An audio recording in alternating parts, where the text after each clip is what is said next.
Welcome to the Narrated Vendetta. We bring you gripping tales of payback, justice, and reckoning. Let's begin. Your voice is like nails on a chalkboard. Go eat in your room. My daughter-in-law, Victoria, delivered the words with a sneer at dinner one night. The sting of her cruelty was sharp. Hot tears blurred my vision as I quietly rose, carrying my plate to the lonely sanctuary of my bedroom. The silence that followed, broken only by their muffled laughter downstairs, felt like a physical weight. My name is Sylvia. I am 68 years old. Just days before, Victoria had delivered that final blow to my dignity. Your voice is irritating, she'd scoffed, waving me away. I sat at the very dining table my late husband, Henry, and I had purchased 44 years ago, the centerpiece of our first home. That table had witnessed decades of family life. Yet that evening, in the presence of my son, Daniel, now 35, and his wife, Victoria, I was reduced to an unwanted specter in my own house. Daniel remained silent, meticulously slicing his steak, his gaze fixed on his plate. It was a familiar avoidance, a predictable retreat whenever Victoria decided it was time to put me in my place. The air was heavy, suffocating, until I could bear it no longer. With a shaky sigh, I pushed back my chair. I'll just finish eating. In my room, I murmured, my voice barely a whisper. Victoria's lips curled into a satisfied smile. "Thank you, Sylvia," she purred, dripping with mock sweetness. "We just need a moment of quiet to discuss some business. Business." The irony was a bitter taste in my mouth, a secret I savored while she remained ignorant. Each step up the staircase felt impossibly heavy.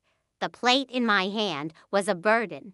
Behind me, I heard their hushed voices weaving plans for their next extravagant vacation or strategizing the expansion of Victoria's struggling cosmetics firm. Viridian Beauty? I sank onto the edge of my bed. The carefully prepared meatloaf, a labor of ours, now tasted like ash. The tears came slowly at first, then in a torrent. This wasn't Victoria's first attempt to dismiss me, but this time, it felt final.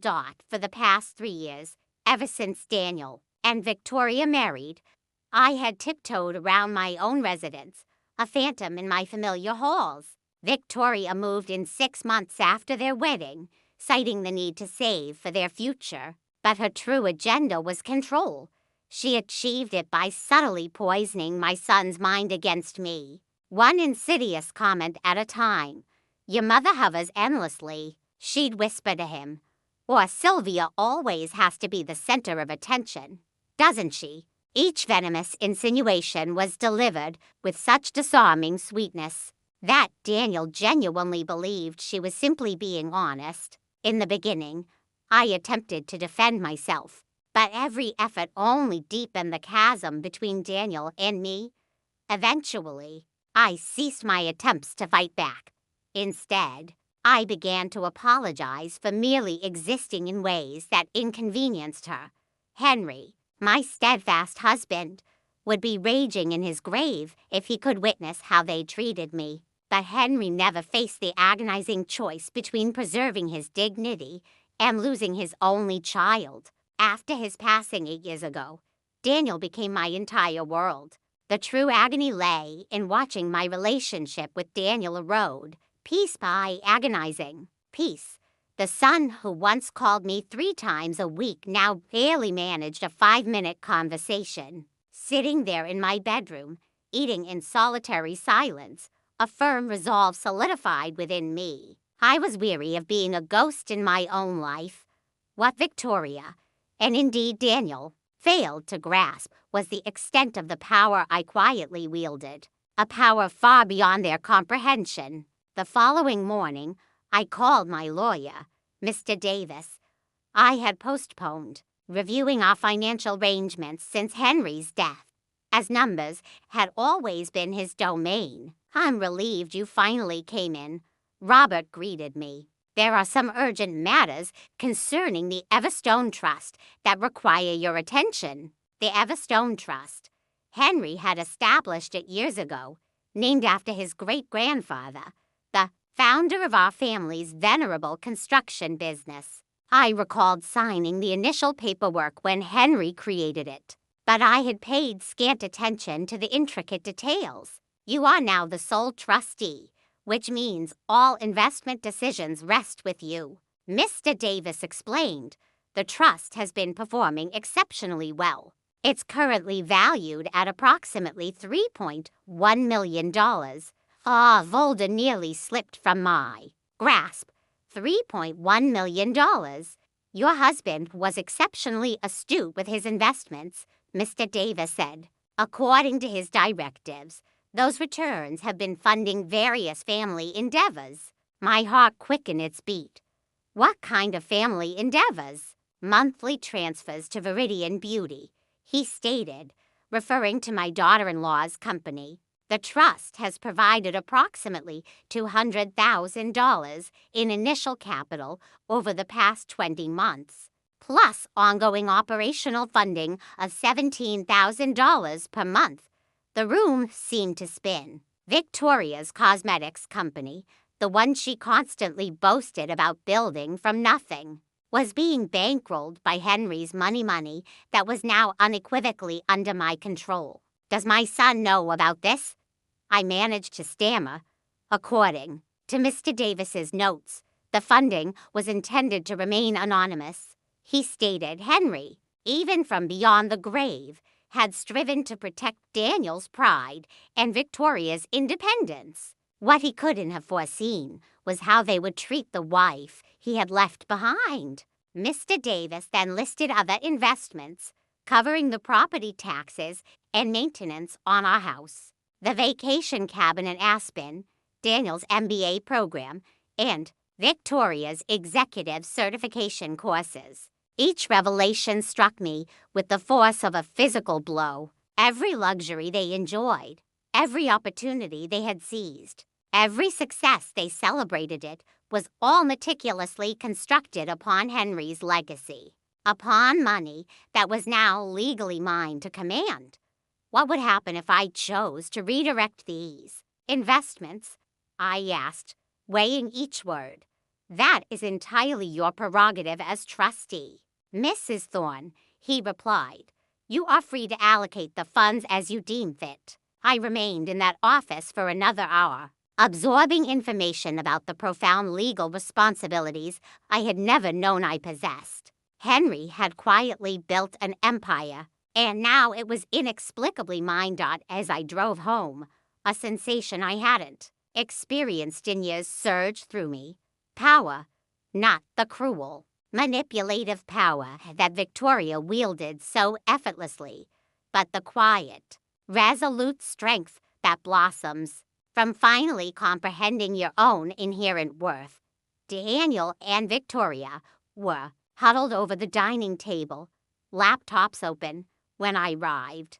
They were undoubtedly engrossed in another business plan. If only they knew that their entire foundation rested on the generosity of the very woman they had just banished to eat dinner, alone in her room.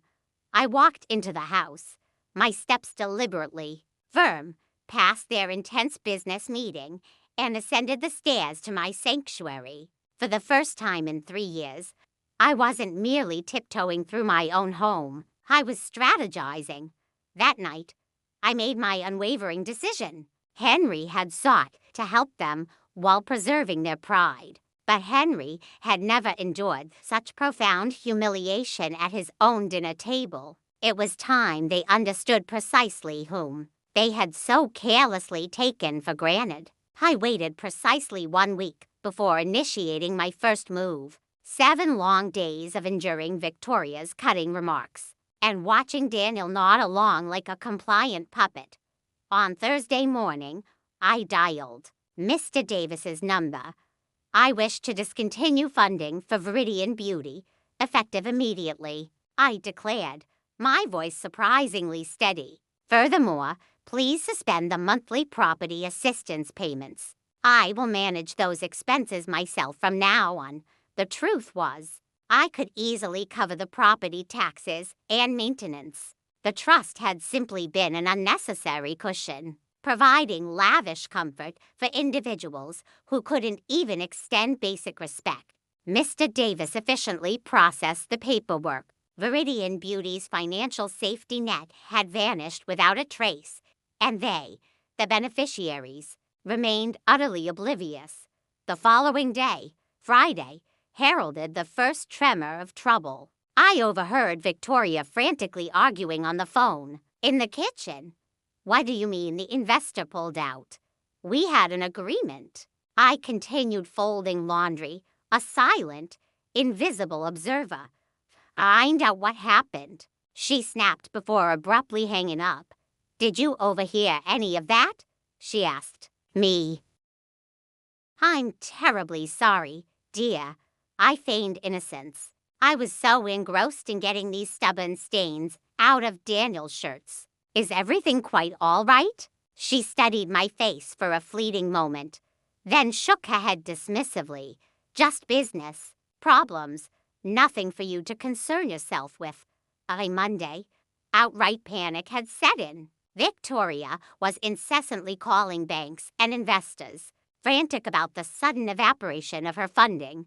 Over dinner, I could discern the escalating tension in their conversation. The bank claimed someone requested a review of our business. Accounts, Victoria declared.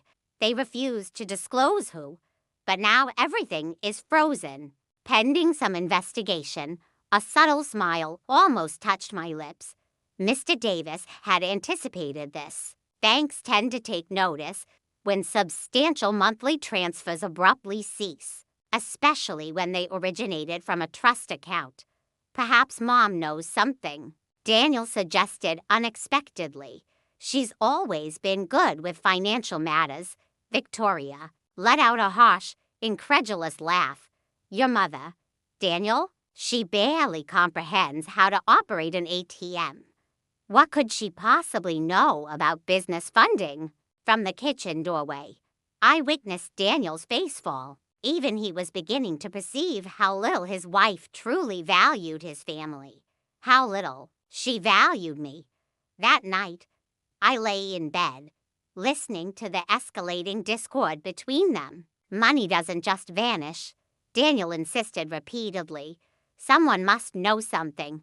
Well, it certainly wasn't your precious mother. Victoria shot back. She can barely balance a checkbook, let alone meddle with business investments.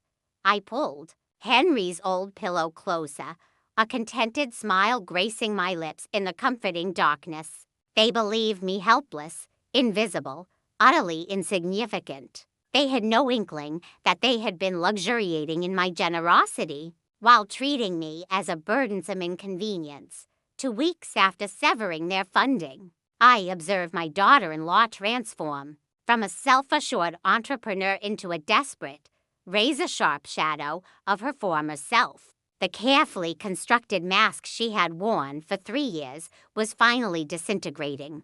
The true crisis struck during their 3rd week without funding. Victoria had been frantically scrambling, attempting to secure new investors, but legitimate business professionals asked difficult questions. Questions Victoria found herself utterly incapable of answering, for she had never known the money originated from Henry's trust. I overheard her on the phone with someone she believed might salvage her crumbling company. I understand you require documentation, she said, but our previous investor preferred to maintain anonymity. It was all facilitated through intermediaries. When the conversation concluded abruptly and acrimoniously, I knew this from the resounding slam of the phone.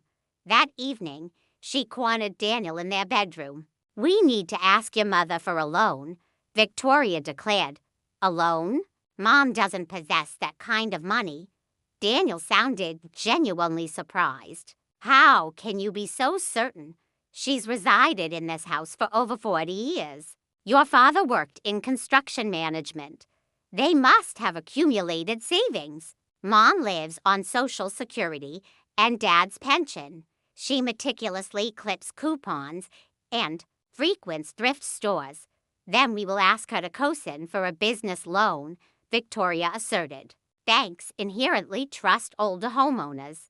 I gripped the cold porcelain of the bathroom sink, a chilling fury solidifying in my chest. After 3 years of treating me as an unwelcome lodger, after declaring my voice annoying, after countless humiliations and dismissals, they dared to request my credit, my hard-earned reputation, my very home as collateral for their failing enterprise, the same business that had been surreptitiously sustained by my money all along. She owes us this much, Victoria was asserting, her voice laced with self-pity. After everything we have sacrificed to take care of her. Do you have any idea how many social events I have been compelled to decline because I couldn't possibly leave her alone? How many business dinners we've had to host here instead of going out because someone needs to keep an eye on her.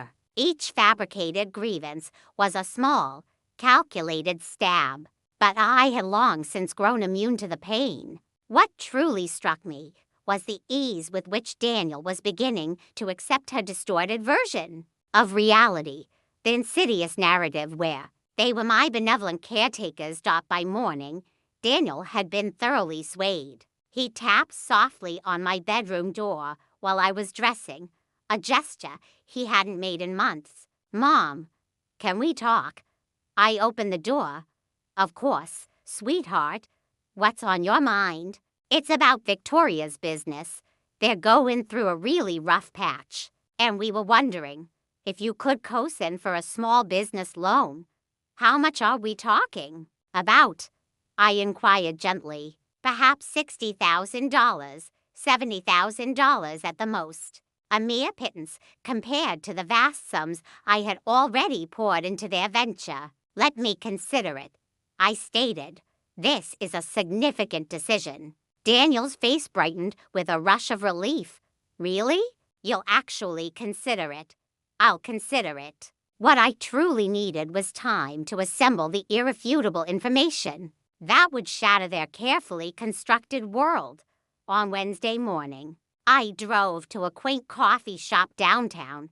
I was scheduled to meet someone who had been observing my family's predicament with growing apprehension, Catherine Lewis. Henry's executive assistant for 15 years, had remained in contact after his death, periodically checking in on my well-being. "You look remarkably well, better than you have in months," Catherine greeted me. "I feel better," I confessed. Catherine had called me 2 days prior with information she felt I absolutely needed to hear, information that illuminated so much about the past 3 years.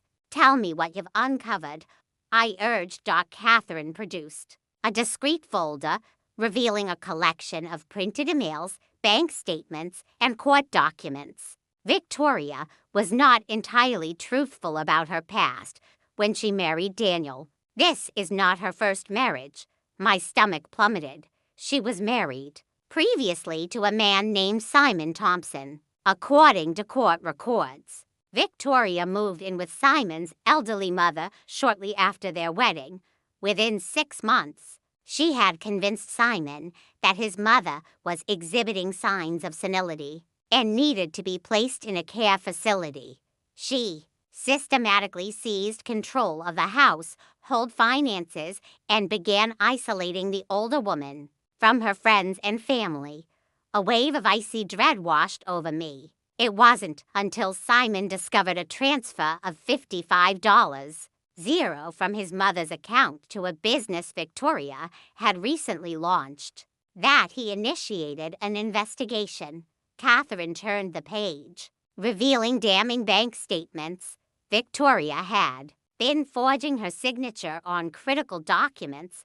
Simon's mother passed away 6 months later, a heart attack brought on by the immense stress of the ordeal. Simon blames himself for not heeding her warnings sooner. The chilling parallels to my own predicament were undeniable. Simon conducted extensive research after their divorce, Catherine continued. Victoria has a well-documented history of targeting men with elderly or ailing relatives. She presents herself as the epitome of a devoted caregiver, ingratiates herself into the household, then meticulously gains control while systematically isolating the vulnerable family members. I thought about how swiftly Victoria had integrated herself into our home. There's more, Catherine added quietly. Victoria is currently involved in an extramarital affair. With whom? A man named Marcus.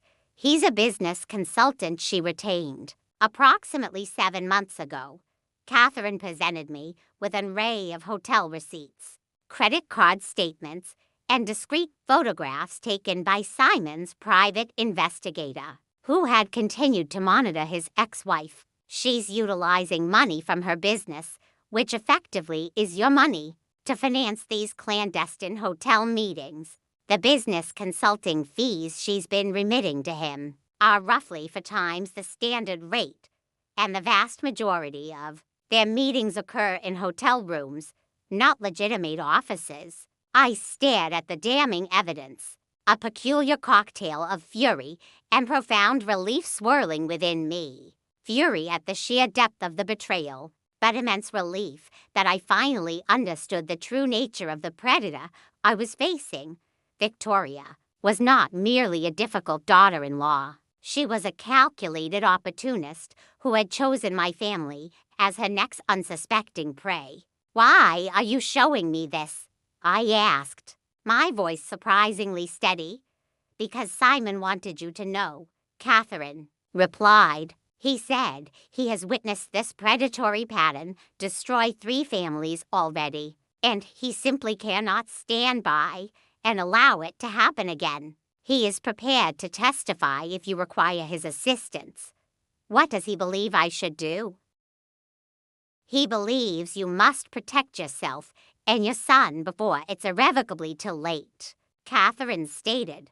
"But he also thinks Victoria has grown careless this time. She is entirely unaccustomed to confronting someone with your resources and intelligence who is prepared to fight back." I departed that coffee shop, feeling as though I had been handed a potent weapon I never knew I possessed.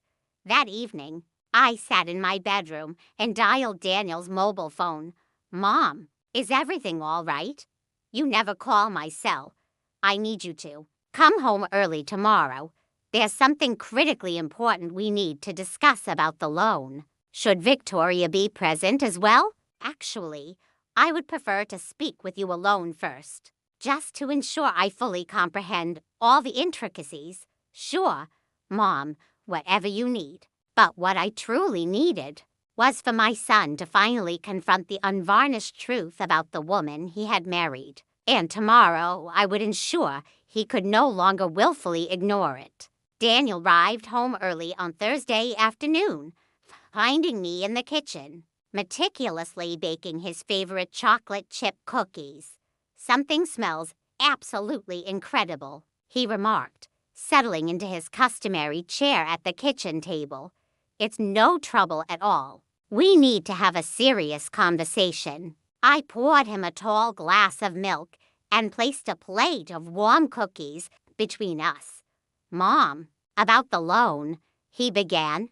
I gently raised a hand, stopping him. "Before we delve into any loan, there are certain things you absolutely must know about Victoria, about your marriage, about what has truly been transpiring in this house." I opened the folder Catherine had given me and placed the first document, the headline about Simon Thompson's restraining order, squarely in front of him. Daniel's face drained of all color. "Mom, where did you get this?" he whispered, his voice laced with disbelief. "From someone who deeply cares about our family, someone who has witnessed Victoria systematically destroy other families and could no longer remain silent." I calmly walked him through the damning evidence: her previous marriage, her chilling pattern of targeting vulnerable elderly relatives, the systematic isolation she imposed, and the calculated financial exploitation. with each piece of undeniable proof. I watched my son's expression morph from bewildered confusion to profound horror. This can't be real, he stammered, his gaze fixed on the hotel receipts. Victoria wouldn't. She loves me. Does she, sweetheart? I asked, my voice soft but piercing. When was the last time she truly defended you to anyone? When was the last time she prioritized your feelings over her own convenience? Daniel remained silent for a long, agonizing moment. But the business meetings, he finally managed, his voice barely a whisper. Tuesday and Thursday afternoons at the Grand Hyatt aren't business meetings, Daniel. They are affairs. Victoria has been utilizing company money that has, in fact, been flowing directly from your father's trust fund to finance hotel rooms, where she meets her lover. Trust fund. Daniel looked up sharply, his eyes widening. What trust fund? I took a deep, steadying breath. Henry established the Everstone Trust before he passed away. It has been covertly funding Victoria's business since its inception. For the past 2 years, every anonymous investor, every mysterious transfer, every single dollar you both believed originated from strangers. It all came directly from your father's estate. Money that I, Sylvia Thorne, control. Daniel stared at me, his expression a mixture of disbelief and awe. Your father wanted to assist you both in achieving success, but he also desired for you to feel independent. He could never have conceived that the beneficiaries of his boundless generosity would treat his widow as an unwelcome burden. I presented him with the detailed bank statements and official trust documents, the irrefutable proof that every comfort they had indulged in had been meticulously built upon Henry's money. The funding crisis they'd been frantically panicking about, I continued, occurred because I chose to withdraw the support. I grew weary of financially propping up individuals who couldn't even extend me basic respect in my own home. Daniel's hands trembled as he slowly placed the documents back on the table. Mom, I had no idea. I swear I never knew about any of this. I know you didn't, sweetheart. But what you did know was how Victoria treated me, and you chose to allow it. You consistently prioritized her comfort over my dignity, time and time again. Just then, we heard the familiar sound of Victoria's car pulling into the driveway. Daniel's face contorted with panic. What do I do? How can I face her knowing all of this?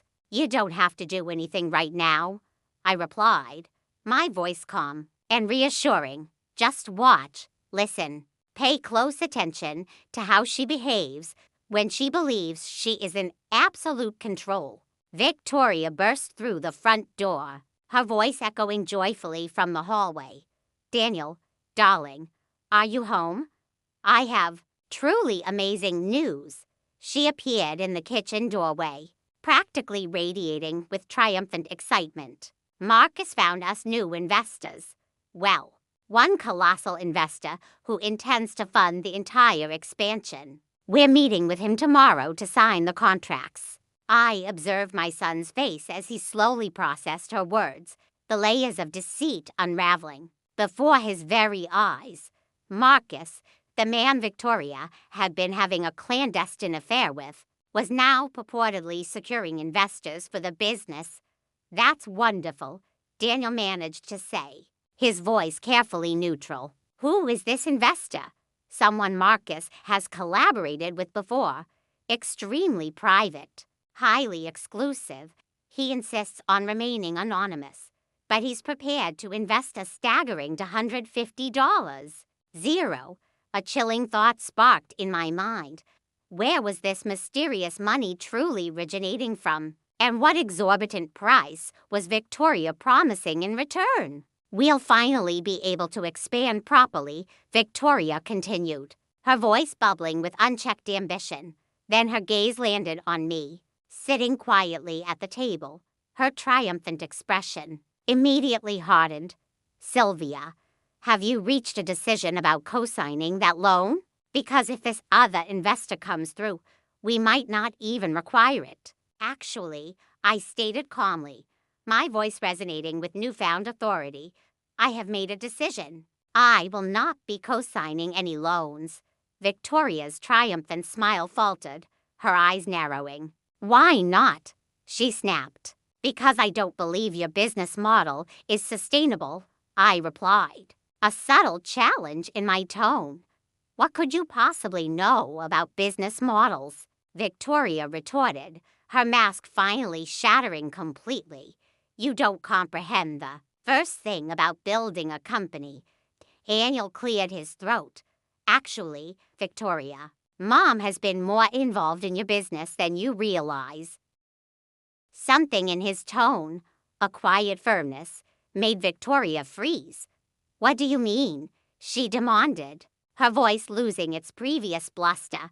Tell her, Mom, Daniel said quietly. Tell her where the money truly came from.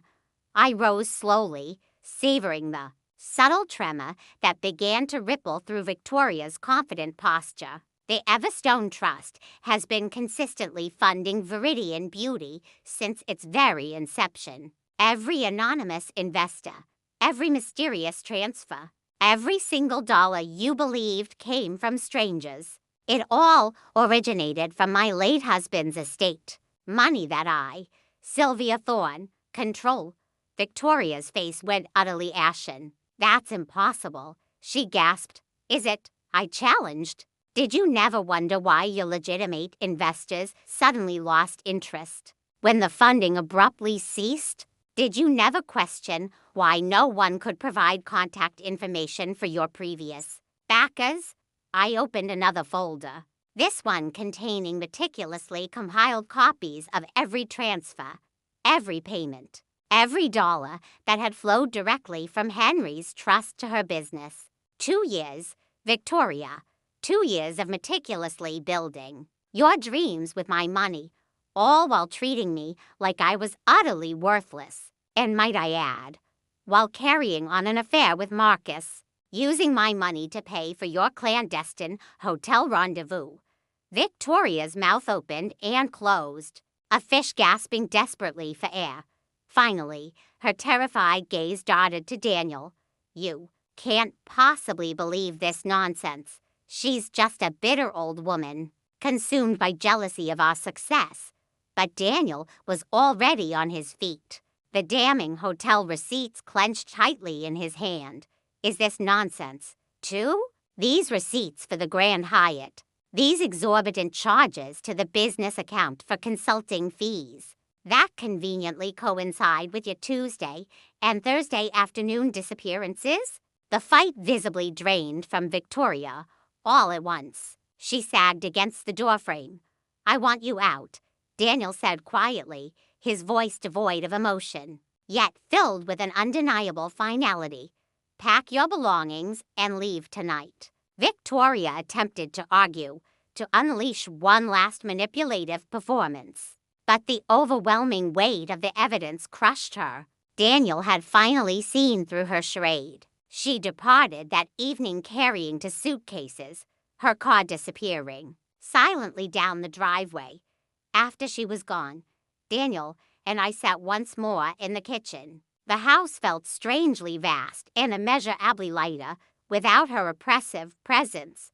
Mom, he said, his voice thick with remorse, I owe you the most profound apology of my life. You don't owe me an apology, sweetheart, I replied, reaching across the table to take his hand. You were expertly manipulated by someone who is exceptionally skilled at deceit. But I should have seen it. I should have protected you better. You were protecting your marriage, I affirmed. That is what good husbands do. You simply didn't realize you were married to someone utterly undeserving of that protection. 3 months later, Daniel moved back into his childhood bedroom while diligently navigating the complexities of his divorce. It was certainly not the life either of us had envisioned, but it possessed a raw honesty that our lives had lacked for years. I retained control of the Everstone Trust, but I managed its resources differently now with newfound wisdom and purpose. Henry's money was directed towards scholarships for aspiring young minds, compassionate support for elderly individuals facing financial exploitation, and a secure, comfortable future for the son, who had, against all odds, found his way back to me. Victoria vanished completely from our lives. Through Catherine, I learned she had relocated to a sunny coastal town and was reportedly already targeting a new, unsuspecting family. On quiet evenings, Daniel and I would prepare dinner together, sharing stories of our days round the familiar dining table, just as we had when he was a boy. My voice was no longer an irritant. My presence was no longer an unwelcome intrusion. I had found my strength, and more importantly, I had rediscovered my voice in my own home, at my own table, with my son, who had finally remembered how to see me as something far more than just an obstacle to be bypassed. The empire Henry had, meticulously built, was still unequivocally mine, but now I ruled it with true wisdom and purpose.